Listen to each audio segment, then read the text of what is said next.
I see this often, that people that do their inner work actually become the ones that eventually inspire other people in the family system to do something similar. Or because trauma is a disorganizing principle, something is disorganized. Trauma healing is an organizing power.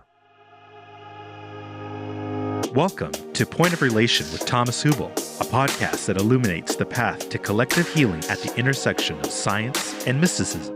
This is the Point of Relation.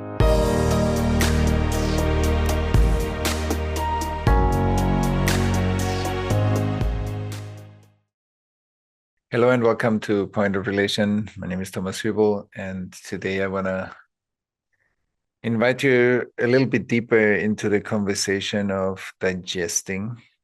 And also, of course, when we are with family members, but not only there, also in our wider social environment and also in our own inner environment. Like to talk a little bit about the process of digesting things that come up in us that we are not fully clear about, first of all, what that means, where that comes from. When I get triggered by somebody that says something that I don't like or I disagree with. So the disagreement is great sometimes, but often it comes with a charge. So we feel that there is either some fear coming up, some anger coming up, some stress coming up. And so all these additional forces are not necessarily part of the disagreement. They are maybe part of our past that come up in that moment. So when I feel more charged, then it's interesting because then I go, wow, I feel. So there's me in relationship to, let's say, a family member that has a different point of view or that sees certain things in a way that I don't understand. But then I'm not anymore once I'm triggered, I'm not anymore in a place in myself that I can even post the tension or stay with the disagreement in a way that can bring in some creative friction. And often we feel that we're actually pulling out of the relationship. We can really feel that we become more distant and we start to become a bit more defensive, and we are already thinking about our answer before the other person spoke. That's all. These are signs that I am in an elevated state of stress. And so if I walk a path of inner development or inner and outer development, then me understanding a bit the mechanics of my nervous system better is important. That we say, like, the more stressed we become. I mean, there's natural stress, so sometimes we are more stressed because we have many things to do. We have full calendars and schedules and one meeting after the other, and it feels packed, or we have a project to finish, or we need to pick up the kids and we come back late from work and it's not working out well. So there are stressful moments, but that stress is okay if our nervous system can downregulate that stress and let it ground itself again and digest it. But we also experience moments when we get stressed or sometimes triggered by others, and then we walk away with a nagging feeling of arguing with the other person in our mind. And they said this, and I should have said that, and I feel agitated. And so when I notice that I walk away with a load of stress, then I also know that that stress is only partly related to what I experienced and partly related to a stress that lives in me all the time, just being highlighted through that experience. And so we want to, on the one hand, develop more awareness of the state of my nervous system. How does it feel? How do I notice that I'm more relaxed?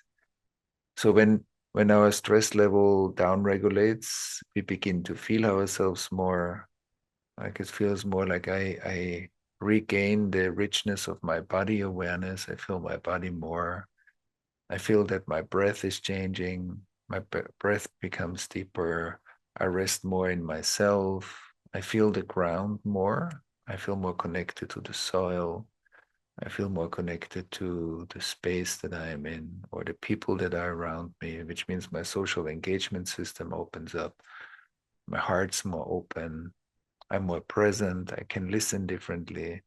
And listening means I can listen to myself differently, which means my self contact gets deeper. So when I want to reflect about something in my life, then I need to first be in the state to do it, because sometimes I want to clarify something in myself, but I'm too stressed. So I constantly drift away. I think about stuff that pops into my mind. I feel a bit tense. So it doesn't feel that easy to come to a place where I have more space.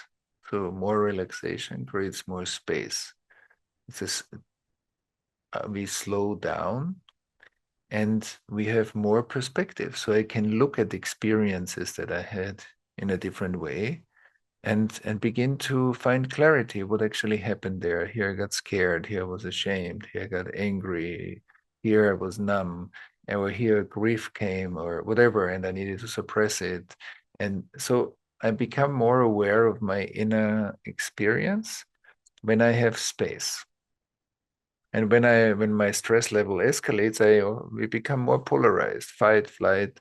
When it's very escalated, we freeze. And so that shows up more when we get stressed, like beyond a certain level. And and that's all important because the more I I develop, because I train it, an awareness, it's like a nervous system scanner, like an instrument. And so that tells me the state of my nervous system. The more I practice, okay, what state am I in? How stressed, how relaxed I am? I can learn to use my breath to downregulate my stress more and more consciously in situations. And also after I was in a certain situation when that was hard or not possible. And so I I develop inner regulation or fluidity. And one reason why I say that is because that's something that we can do, of course, after we experience the triggering moment, but throughout our healing process or our integration process, we will see that the regulation will come closer and closer into the moment that is still or was triggering. So, what takes me maybe now an hour to come down, integrate, because sometimes even after days, we're still thinking about certain situations that were where we got stressed. So the delay time is decreasing and the practice comes more and more into the moment. So that also means when throughout the holidays, many people are with their families, and also especially now in the state of our current world, we might agree or disagree on many things. Some things are triggering because they touch our childhood experience or conditioning or wounding when we are with our families, so that there might be triggers coming up there. And we also might have different political views. Often different political views alienate or separate people in family systems. And of course, the more skill I develop in myself to be with it first and not just think how to get rid of that discomfort or that trigger, but how to, in a resourced way or a titrated way, come more in touch with my trigger, then postponing my recovery after a trigger more and more gets shorter and shorter. So I train a muscle to regulate myself while I am in the conversation with my family members about certain things. And I notice my own reactions. And the more skill I develop here, because my own inner world gets bigger and grows, I actually develop that capacity to sense the people in my, for example, in my family or in my work environment in a different way because I have more space for it. And as I said before, the more I am grounded in a situation, and then when I feel stress comes up, I can regulate it as I am in the conversations. I have also more availability to see more clearly where other people come from. In our world today, humanity is facing a global public crisis that includes climate change, racism, wars, and rising economic pressures. The pace of technology continues to accelerate, and the human nervous system is barely able to keep up. This impacts individuals through increased stress and anxiety, as well as putting entire populations into a state of overwhelm. We are learning that trauma has multiple levels, and that to heal, we must work with all of them, individual, ancestral, and collective. That is our work and opportunity to navigate these levels, to use trauma as a way to grow and expand, and to help others we work with to do the same. My name is Thomas Hübl, and I'm the founder of the Academy of Inner Science and the author of Healing Collective Trauma and Attuned. And I want to invite you to my new online course, Navigating the Levels of Trauma Healing. We've created this course because looking into our world today, with many different stress factors and crises, it's easy to get overwhelmed, it's easy to distance oneself or to be in chronic stress. And individual therapeutic approaches alone, I think, don't cover the extent of the impact. So we need to expand our way of looking at trauma into a fluidity of individual, ancestral, and collective approaches, and to widen our map. And that will help us to reframe trauma from being a problem or a stagnation into the intelligence of the protection mechanism of trauma helps us to survive better, but working with that intelligence helps us to turn trauma into post-traumatic learning.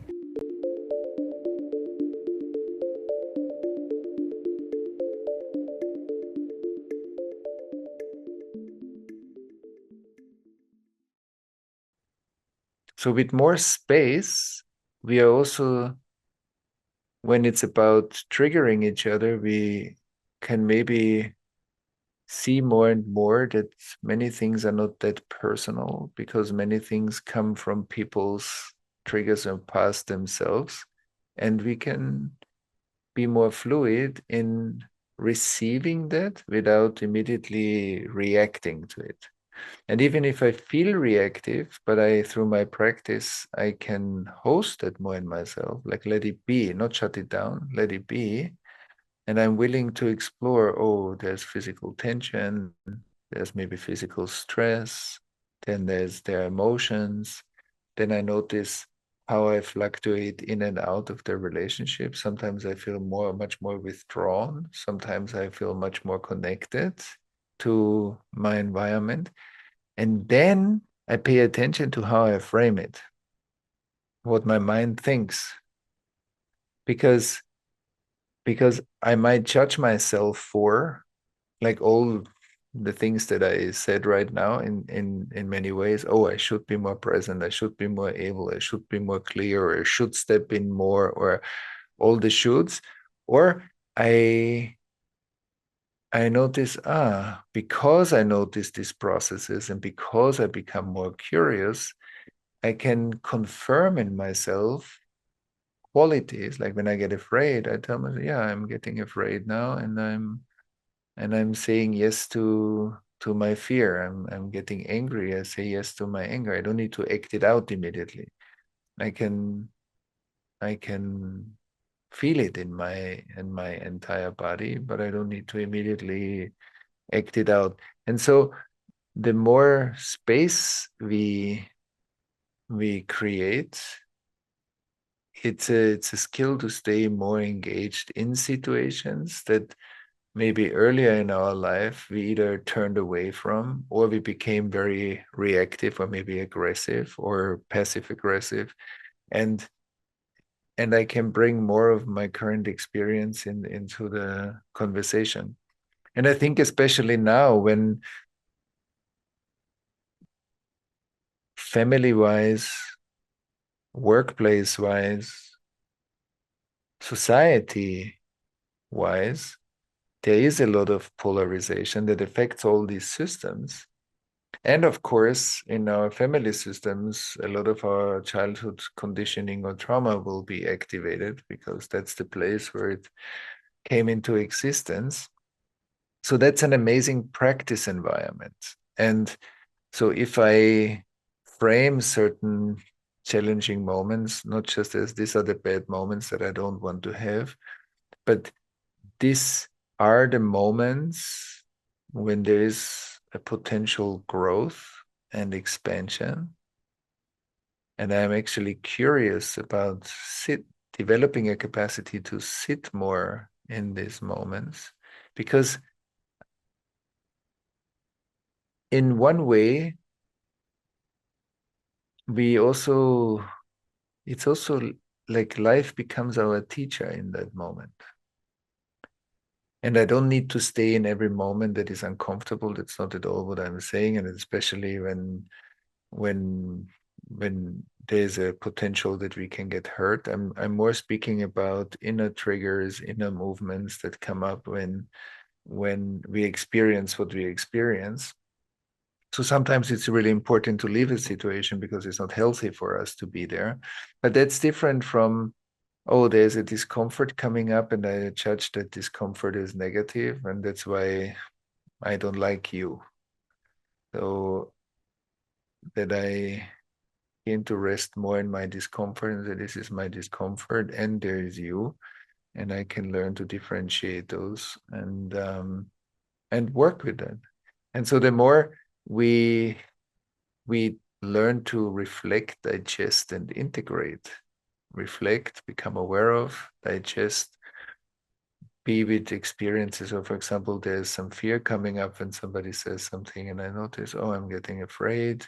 I soften a bit. I reconnect to my fear, to my body, and I slowly can ground the fear. Of course, if it's not too overwhelming, then I begin to digest it, or other emotions, grief, when I feel grief comes up. So to say, okay, let's give the grief a stage in me and notice it, connect to it, let it expand a bit, and listen to that emotion detoxing itself.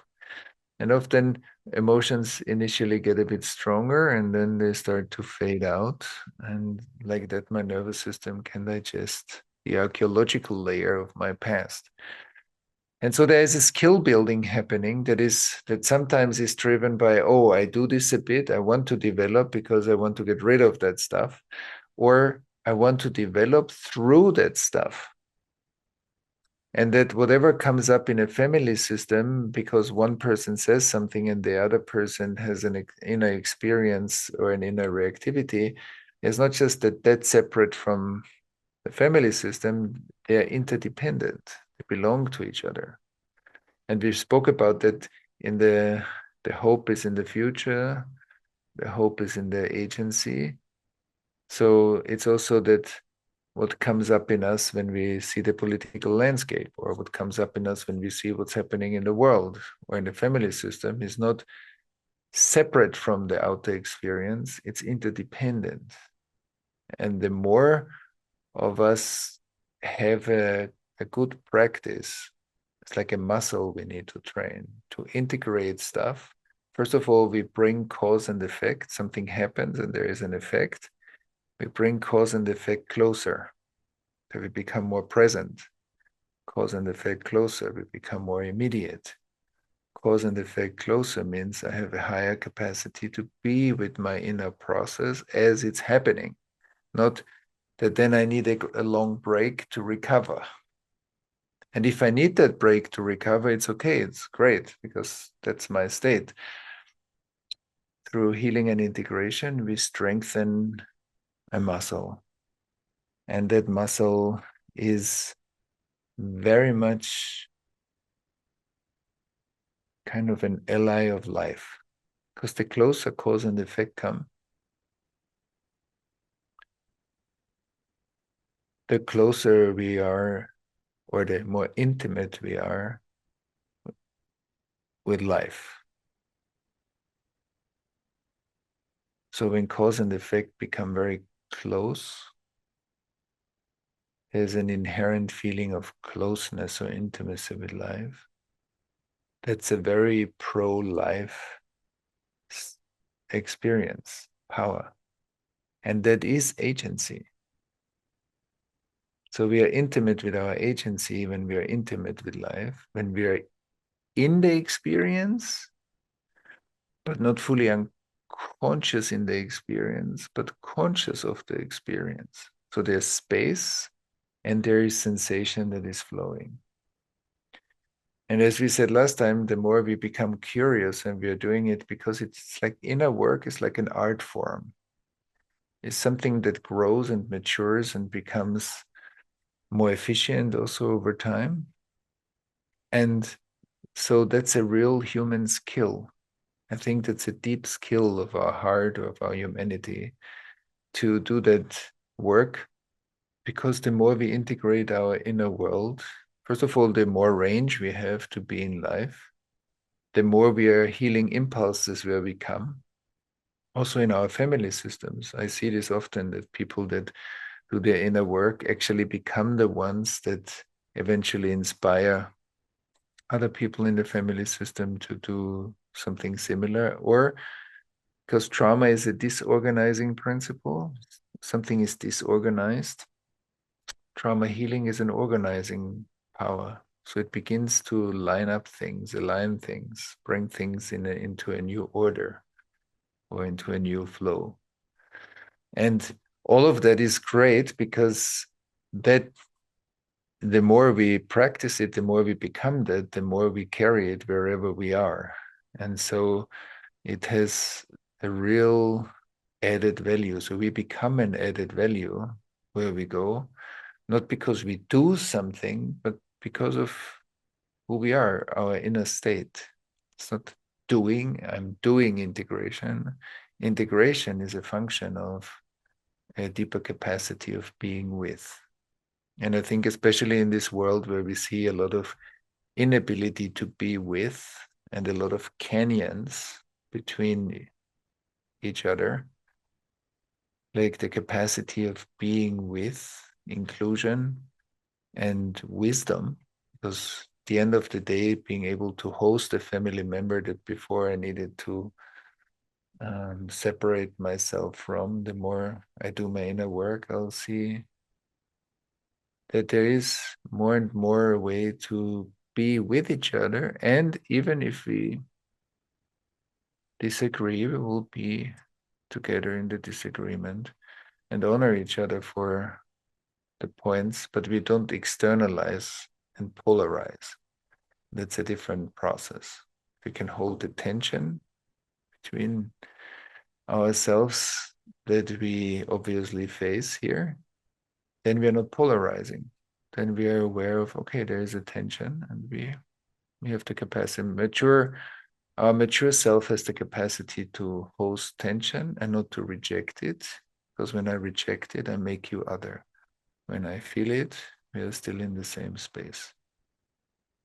And so I think, especially the times of the year where we come together also with our families, or and of course in every other situation where that appears, these skills are very important and can induce a lot of healing.